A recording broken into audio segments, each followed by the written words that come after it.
we go. All right. So we are live. All right, everybody. I am super excited to bring you this webinar with Laurel Starks. This is going to be a bit different, I think, in a quick setup to before going live. Laurel and I have been talking for a couple minutes, and she is fantastic. She is the nation's foremost expert in divorce real estate. She is regarded as a pioneer in the niche, and as a veteran realtor has completed over $200 million in sales and advised, consulted, and testified in over 1,000 divorce cases. So she is really fantastic. We were chatting for a few minutes, and basically you guys have all probably heard the statement before, the riches are in the niches. Well, that's absolutely true. And you see it across all walks of life, right? Doctors, lawyers, even auto mechanics, right? You see the brake shops and the transmission shops and the exhaust shops. So this is really what it comes down to.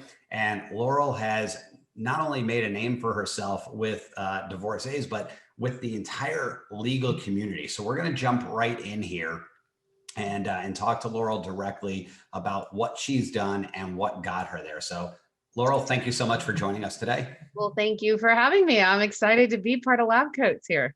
Excellent. Well, so I mentioned before, I was going to start off with just asking how you even got into this niche. Was there a background? Was there an empathy? Was there a situation that you went through? You were like, there is a need here. You know, I do not have a super sexy background story. I wish that I did, but I actually don't. So I was in the airline industry before I got into real estate. I was a flight attendant and then had little kids, didn't want to be flying all around. So I got out of the airline industry, got into real estate. And my second listing that I took was actually a divorce case. And it was from an attorney who we sort of knew somehow roundabout, and he had a case with a house that needed to be sold, and they were fighting over who the realtor was going to be. So he recommended me, and the judge said, okay. I got a call from his client when they were on their way back from court, and she said, I need to sell the house and I need to sell it yesterday. I'm moving to Oregon. My son needs to start school in 30 days. And so can you come over and put it on the market today?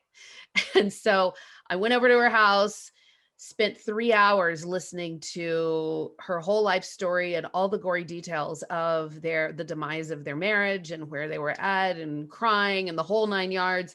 She indicated to me at the time that her soon-to-be ex-husband was not going to cooperate with me. And she said he probably isn't gonna sign anything. So I called him and tried to get a hold of him. Finally got a hold of him kind of by mistake. He answered the phone and he said he's not going to sign anything that I want him to sign. He's not cooperating. His wife wants to take his son out of state, and hell will freeze over before he's going to allow that to happen. And so he said, lose my number. And he was true to his word. He actually didn't. I never talked to him again. But I had this house where I had to sell it, and my client had zero money. He had not been paying child support. He had not been paying spousal support. She had nothing. And the house was in a lot of disrepair. I needed him to sign because he was on title. And so I found myself on a witness stand in a courtroom a couple weeks later, explaining to the judge what was going on. And then we did end up selling it. The clerk of the court signed all the paperwork on his behalf. He was kind of ejected from the whole transaction, which I thought was interesting. And then I got another case, and then I got another case. And over time, I started to realize how disconnected the family law industry is from real estate.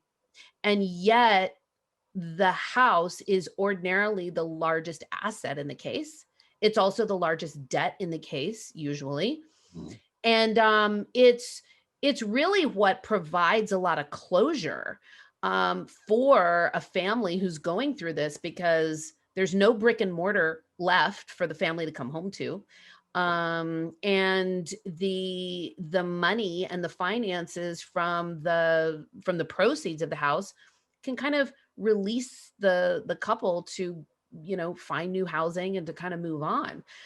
And yet lawyers are getting their news from the 6 o'clock evening news. They're getting their, their values from Zillow. I found that lawyers really were no more informed than the general public about real estate. And so they were kind of giving bad advice to their clients because they didn't know any better. So I thought there's an opportunity here to be this expert and to educate them on the things they need to know so that they can always be one step ahead of their clients, and families are ultimately less impacted by professionals that that may not be well informed.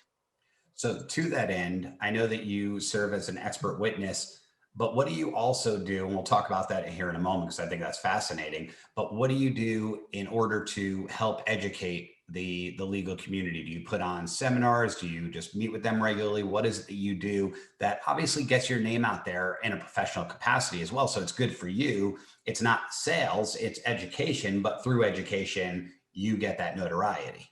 Yeah, that's exactly right. So there are three ways that I serve the family law community, and so the first one is, like we said, education. I put together, I have like an email campaign or email series that has tactical, real advice for them that they need to know, like right now. So, for example, the eviction moratorium that is going on in the foreclosure moratoriums, right? So when all this COVID stuff happened, I knew that lawyers needed to understand about eviction and foreclosure moratorium. We have an issue right now where there can be other adults living in the home. So they could be adult children, there could be a new significant other, there could be roommates, whatever. And when the house is sold in the divorce case, some of the other adults living in the house are not leaving, and it's difficult to evict them, right? So that's kind of an issue right now. So that's one example. I noticed I've always got one ear to the ground of things that are going on in my cases. So then I send out, emails real time so that lawyers can always be one step ahead. I send out a quarterly newsletter as well that has more industry type news. I provide lunch and learns for family law attorneys so that they get continuing legal education. So I'll sit down with a whole office and give them a 1 hour education on what they need to know on how to best approach different, things that come up in their cases. And then also through the Alumni Institute, which we can, talk about, which is my education company for the real estate industry. Mhm. The Alumni Institute puts on a monthly continuing legal education program for family law attorneys throughout the country called Raising the Bar. So those are the three. Those are like the four main ways that I educate attorneys. Excellent. And you mentioned continuing education. I'm not sure about the legal industry and what their requirements are, but does this go towards the requirements? Do you have accreditation on that? That's correct. Yes, Wow. So, and the how did you state go bar. about doing that? How did you get a scenario where the legal community agrees that what you're teaching helps them in their credits, so to speak? So yeah, it started with working through bar associations. And so I have become and have been for years a speaker for local bar associations, statewide organizations as well, to teach and to speak on real estate matters as they impact family law cases. And so that's how I kind of got started into it. And now I get and through the Alumni Institute, which is the organization that teaches and trains realtors throughout the country on how to do this kind of work, that I'm a founder of. Through the Alumni Institute, we have accreditation through all of the states. We currently have representation in 23 states. So we get, as an organization, we get on the state level accreditation to provide continuing legal education. Awesome. So when it comes to expert witness, I'm going to jump over to that for a second. Sure. One, how did you become that? How does the court look at you, or how do you get court appointed in that expert witness? Do you have to go through some certification? Do you have to have a certain education background, bachelor's degree, anything along those lines in order to have that effectively accreditation that you have? Yeah, so I guess there are kind of two things. It's one is, how do you become an expert? I mean, how does the court honor you and recognize you as an expert, right? That's one thing. And then the other thing is, how do you become really good at being that? So just because the court recognizes you as an expert doesn't necessarily mean you've mastered the art of expert testimony. But for the first one, it's interesting because the court is rather loose on its qualifications. I mean, you need to have more knowledge than the general public about a topic. So there was that movie, and it was My Cousin Vinny, I think, where Marissa Tomei was an expert witness because she was so knowledgeable about cars. My father was a mechanic. His father was a mechanic. His father was a mechanic. My uncle Vinny's a mechanic. Boom, exactly. So she qualified as an expert. She knew more about cars than anybody in that courtroom did, right? So that is, so the fact that we as realtors hold a real estate license and have experience. Now, when it comes to how credible your testimony is, that really comes down to how well you qualify. So it's almost like there's this battle of the experts. You might have the wife that brings in an expert, and then you have the husband who brings in an expert. Well, each side is always going to want their expert to be more of an expert than the other expert, right? So you wouldn't want to go into court if you've just been if you've done a couple of sales and you don't really have a beefy resume. But there's something called a curriculum vitae that realtors or that experts have in these court scenarios. And so I've got to, you're always working on your CV to make it more credible and to give yourself more experience. So it's really, just a comprehensive look at your whole background. And then there's obviously there's an art and science to actually the testifying itself. So that's where the training has come in, is how to actually testify well. Yeah, I'd imagine just like anything else, the Malcolm Gladwell outliers, 10,000 hours type rule. Yeah. The more cases that you've actually been involved in, the more expert you become, the more confident or certain you are on the stand in what you're delivering. And when the opposing counsel is, badgering you the other way, when you're saying, well, this is what the home is worth, or this is what the rental income would be on this home, you are able to maintain your composure and stand firm without folding under that pressure. Bingo. Exactly. Excellent. So let's talk about that for a moment longer in regards to what that's meant to your career. So it seems to me like you have multiple income streams. Right. You have income streams from actually selling homes in divorce cases. You have income streams from the expert witness side, which is not just your time on the stand, but all of your time in research and even travel time. And then you have an income stream because you have this educational platform that you are selling, not only to real estate agents, but also with the lunch and learns. I don't know if you drive revenue or if that's just great for exposure. That's effectively a freebie for marketing, but I'd love to hear more about that. So we all know about the real estate commissions and what you can make there. Yeah. So let's talk about the expert witness side and then your educational platform. Sure. So with the other thing with the expert witness that I do is I also provide fair market valuations that I don't always testify to them. I mean, rarely am I called in to testify to my reports, but you can think, like an appraisal. So they need to know, in a divorce case, they need to know how much the house is worth. I mean, they've got a whole, assets and debts, right? They have to have a value on it. And so I'm selected a lot of times to do fair market valuations, which are, comprehensive reports on how much I think the house is worth. So I get paid on those as well.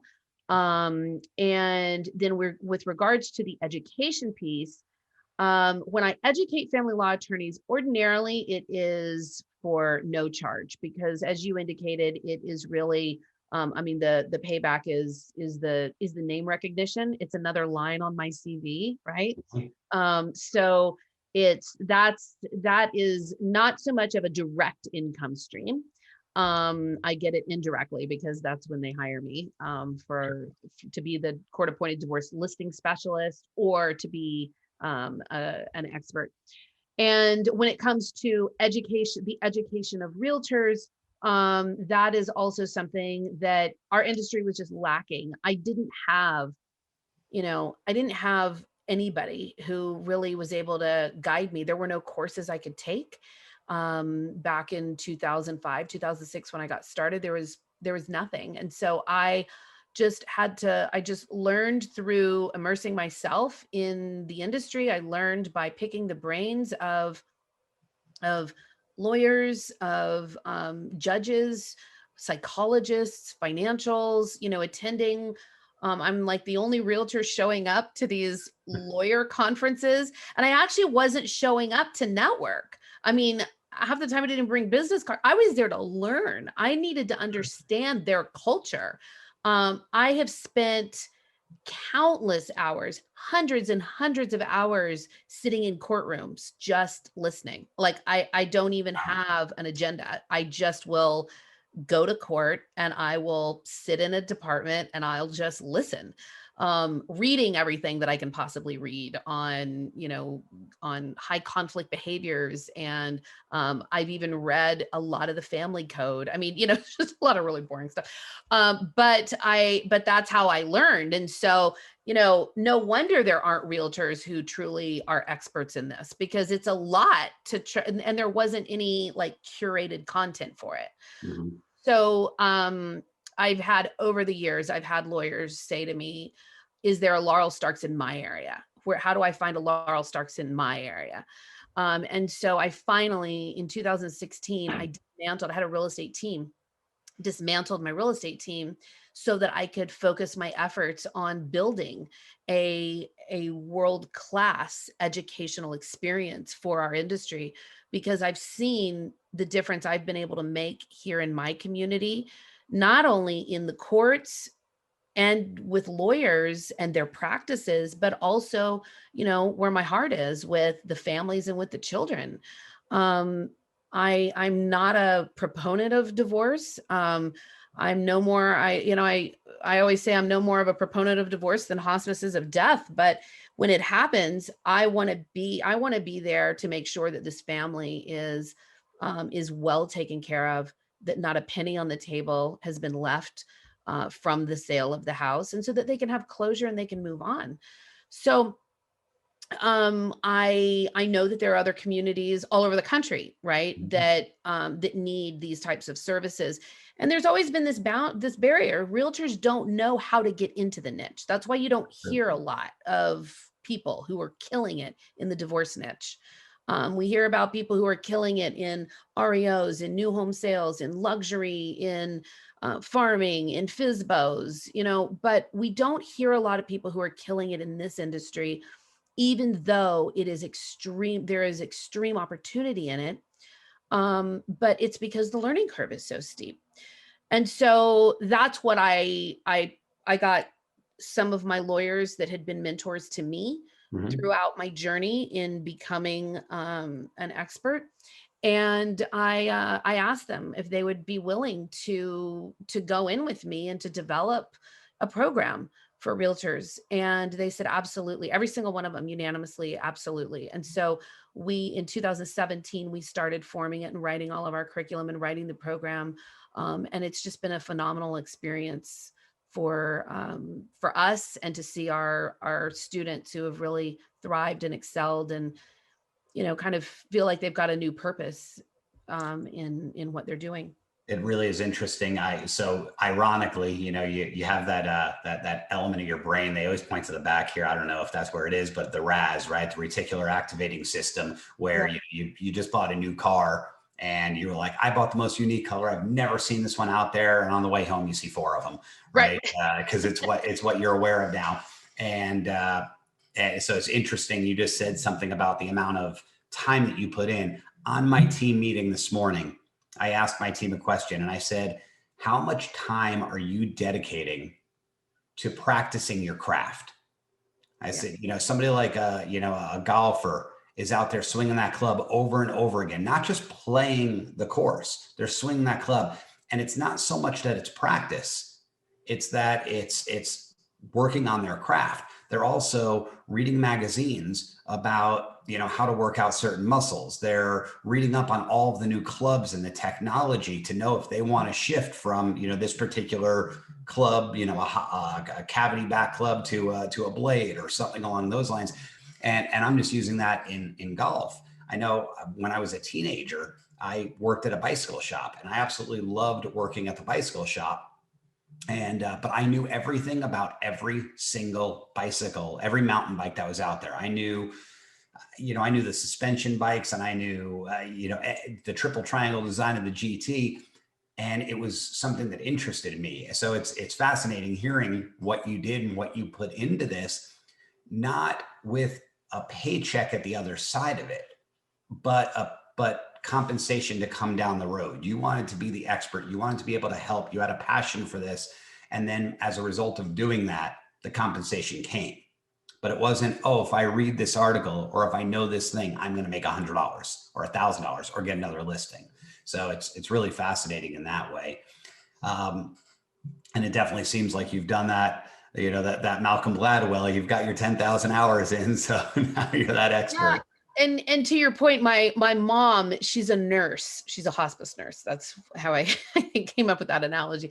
But she saw how hard I worked early on. And I remember she would get so mad that I wasn't getting paid for something or whatever, because in her mind, it's like, well, you go to work for 8 hours, you get paid for 8 hours. Right. And here that's not the case. And so I remember, telling her exactly that. I said, Mom, the paycheck is going to come, it comes in the knowledge, it comes in the expertise that gets built it's almost like an IRA. You put money in and you don't get a whole lot in return. It's really compounding. And once that compounding interest matures time over task over time, that's where the value really is. You don't look at the value. You don't look at your balance every day. So that's absolutely correct. Yeah, I love that analogy, actually, the compound interest thing, because when you talk about that, the old, not riddle, but whatever you'd call it, of the penny doubled every day for 30 days, or would you want $1 million? And people don't realize that penny doubled every day for 30 days becomes $10 million, right? Because they're looking at it the first day and they're going, okay, it goes to 2 cents, then it goes to 4, then it goes to 8, then 16, then 32, then 64. And even after you're in 10 days, you're like, I'm at $2.56. I'll take the $1 million. Right. No, don't. It's going to come and work out in the end. So I talk a lot about what I opened up with, the riches are in the niches. Yeah. And I've always looked at it and said, there's 3 different ways you could specialize when it comes to real estate. You could specialize geographically. So instead of doing your entire area, you focus on one area. There's a guy that I know in the DC, Virginia area, Dan Lesniak, who has Orange Line Living. And now he's partnered with his wife. But when he started on his own, he had Orange Line Living, and he actually only did the Orange Line. And as a matter of fact, not even the entire Orange Line from DC going into Virginia. He only did Clarendon and then 2 stops on either side of Clarendon. Oh, wow. But he basically focused so tightly. So he knew every single condominium complex. He knew where the bagel shop was, where the coffee shop was, how long it would take you to get from the 7th floor of your condo complex down to the train and into DC. So you knew what train to catch to get to work on time. And when you know all of that, it really helps. So there's your geographic. Then you could be into a property type. So you could be into luxury, you could be into high rise, you can be, a host. Yeah, exactly. Right. New builds. And then the third is you could be into a client type. which is where divorce falls in. And for me, client type could be first-time home buyers, could be VA buyers and sellers. In your case, divorce. So honestly, I'd never thought about divorce as a niche that, to that degree. I've always thought of divorce as, hey, you know what? We get lists. You can go to Rebo Gateway or one of these other companies and find out life events. And you could do mailers, you could do emails, you could try and show up when and where they need you without saying, heard you're going through a divorce, you need my help. It's more of a subtle message that, again, it's that Raz thing. Oh my God, we're going through a divorce. We're talking about selling the house. And all of a sudden we just get this perfect postcard at the right time. Sell my house for the most amount of money. Right. But this is at a whole different level of an extreme. And what fascinates me more than anything about it is that not only are you successful on the real estate side of things, but you're successful, again, on the expert witness, fair market valuation side of things. So that's another revenue stream. So I see that, and I'd love your feedback on this. You have, in a large way, future-proofed your business, right? On LabCoatAgents, as well as many other areas, or just in conversations with other real estate agents. We hear a lot about the concern of the technology disruption, right? The Zillows and the other companies out there, the open doors that are buying houses, that are doing these different things, and it may really hurt our business. I'm not a believer in hurt. I think with any difficulty comes opportunity. It's one of my favorite quotes in the world, actually. And but in your case, that's something that they can't really get in the middle of, right? Your expert witness and your fair market valuations, they can't get in the middle of. And then when it comes to the court, basically making a court determination for the sale, they may not allow that reduced or discounted sale to a iBuyer, and may say, no, you need to put it on the market, because they're not going to agree. One says, I just want the convenience. I want to be done with it. I don't care how much I make. The other one's like, no, I want the most out of it. So would you agree that, what are your thoughts overall about how you future-proofed your business as a result of the specific niche you're in? Yeah. So I'm glad you brought that up. Because you're right. Obviously you're not going to get Zillow to testify, right, on things. So that's one thing that for the expert witness and the fair market valuations, that is, on that side, I'm not threatened by big tech. On the real estate side, I'm also not threatened, because these cases, so understanding that when two people are getting divorced and they're in litigation, it's because they don't agree on things.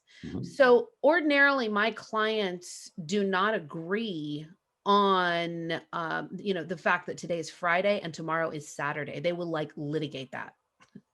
And so when you've got a listing and I've got two people who are on the same side of a transaction that need to agree on 100 to 200 points in a sale, it's not something that a bot can do. It's not something that an online automated, sell my house and then you get offers uploaded. Who's going to present those uploaded offers? First of all, who is going to enter the listing on Zillow? Who is going to make sure the pictures are taken so they don't fight over that? Who is going to ensure that when the offers are accepted, who's going to handle that? Husband gets it. So then what does husband do? Does he give it to the wife? Well, there's a restraining order against him, right?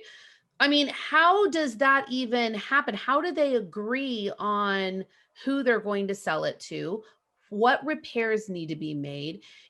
There's something, a lot of times realtors, well-intentioned realtors, and I believe every realtor is well-intentioned, they make mistakes that are that are just simply because they've not had the experience before.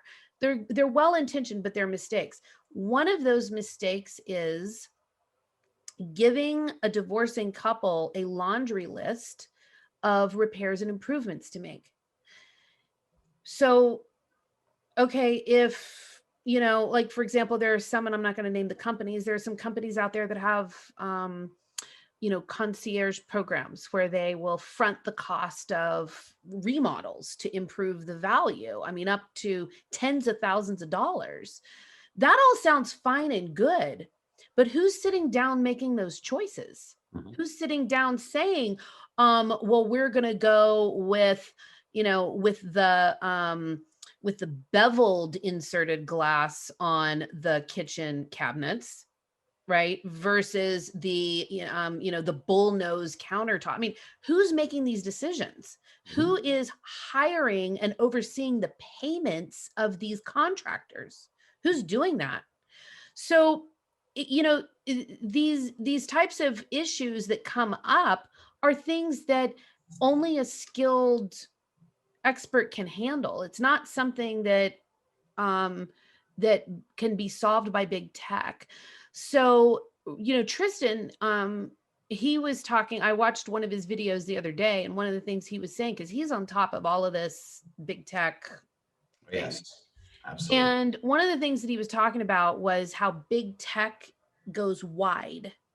They can't go deep. They go wide. Correct. And so to your point about your friend in on the train lines in DC, they Zillow can't know all about how long it's going to take you to walk from your house to the train stop or whatever it is, or um what cafes are serving what at what time or whatever, the school districts, right? They're not going to be able to do that. That's where we come in. So big tech is not a one size fits all solution. Real estate is not one size fits all. So what I am doing, however, is I am educating the attorneys, I'm educating courts on how they need to be afraid of iBuyers, how they need to be afraid of these big tech because of the landmines and the pitfalls that are ahead of them and how much it's costing their clients. It's insane.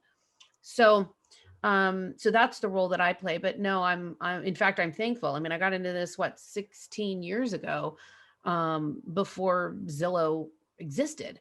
And I'm glad that I did, because I made a decision back then, thankfully, that's paid off. Absolutely. So it's very clear after 33 minutes of being on this webinar so far and a few minutes speaking before that your level of presence is extremely high, right? When you walk in a room, I'm sure people notice you. You speak in an articulate and at a level of professionalism, higher than most. And so as a result of being on the stand sometimes or providing these expert fair market valuations, being involved in a particular case, does that extend your business out in an ancillary way? I'll call it a collateral benefit, to where lawyers, judges, and other people that have seen your work are saying, hey, I'm not going through a divorce, but I need my house listed, and you're the bomb expert on housing, let alone divorce. So I'm giving it to you. Has that worked out in your favor as well? Yeah, it has. I mean, there are a lot of byproducts of this, right? So I've represented judges in their real estate. I've represented lawyers. I've represented the staff of lawyers, paralegals, and legal secretaries and associates. Um, I represented a bailiff. I literally walked out, I got off the stand, walked out, and he came back and kind of chased me down the hallway and said, Mrs. Starks, here's my phone number. I want to talk to you because I've got to buy a house. And so, so absolutely, it has, you're in this business, you're on a stage. I mean, when you walk into court, it's a public courtroom, and there are other litigants, there are other attorneys that are sitting in the courtroom waiting for their cases to be called. So, from a marketing perspective, it's great when I've got a case at 8:30 And my case is, maybe the first or the second or the third one called while that courtroom is still full.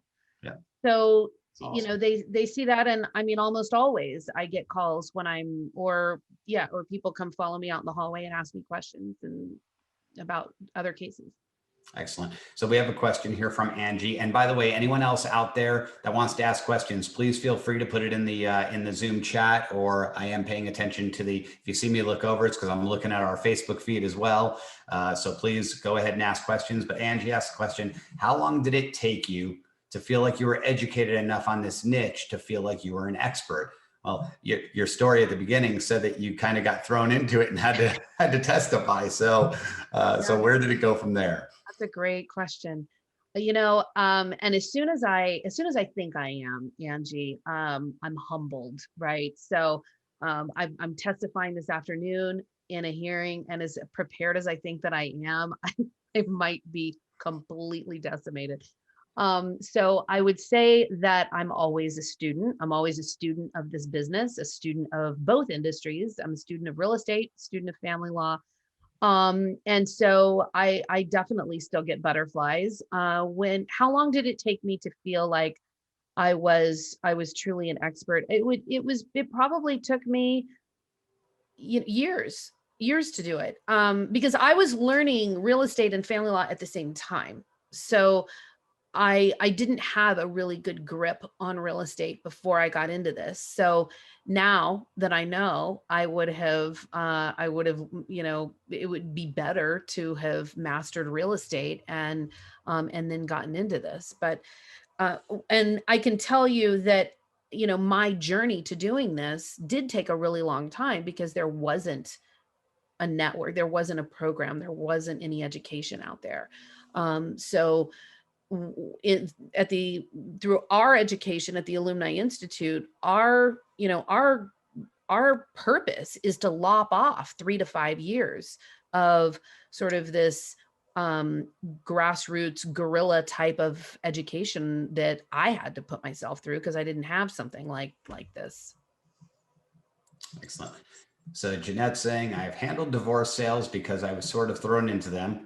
I come from being a law clerk in a litigation family law firm. Do you think it's a good idea to approach family law attorneys for this business? Absolutely. Absolutely. And it's great that you've got the background, because as you are probably aware, Jeanette, the real estate culture is very different than the legal culture. And so real estate agents show up a lot of times, um, you speaking our language. You show up, you want to show up kind of as a local. So when you go to, imagine you go to Italy and you want people to think that you are a native, or that you are at least very versed and fluent in their culture. Um, but you come in only speaking English, only with your accent, only very American. You're not gonna be seen as somebody who is who's a local. So it's good that you've got that background, because there is definitely a way to speak, a way to communicate, and a way to hold yourself, right. There are a lot of ethics that exist in the legal industry that that we are not necessarily aware of. So that's another thing to be really mindful of, that you can easily be conflicted out of cases. So when you talked about getting lists and calling lists of new divorces, there are several reasons not to do that. And one of them is that if you establish a relationship with one side, you can just for doing that conflict yourself out of being a neutral and therefore being hired and trusted by the other side. Yep, understood. So I'll give you an example. There's just how nuanced that is. I was contacted by an attorney earlier this week because she wanted to know how much I thought, just rough ballpark, how much I thought the house was worth, because she may want to hire me to contest this value. And what happened was there was an appraiser that both of the parties agreed to. And the appraiser sent out his invoice to the husband and to the wife, half, right? Half to husband, half to wife. They both paid. And he then, I don't know why, but he sent his appraisal to the husband's lawyer only. And because he did that, wife automatically didn't trust him and didn't trust the appraisal. So it's just, he just sent it to the husband's lawyer, which, you know, is a big mistake. That's something that's when you understand the dynamics, you realize why that's a huge mistake.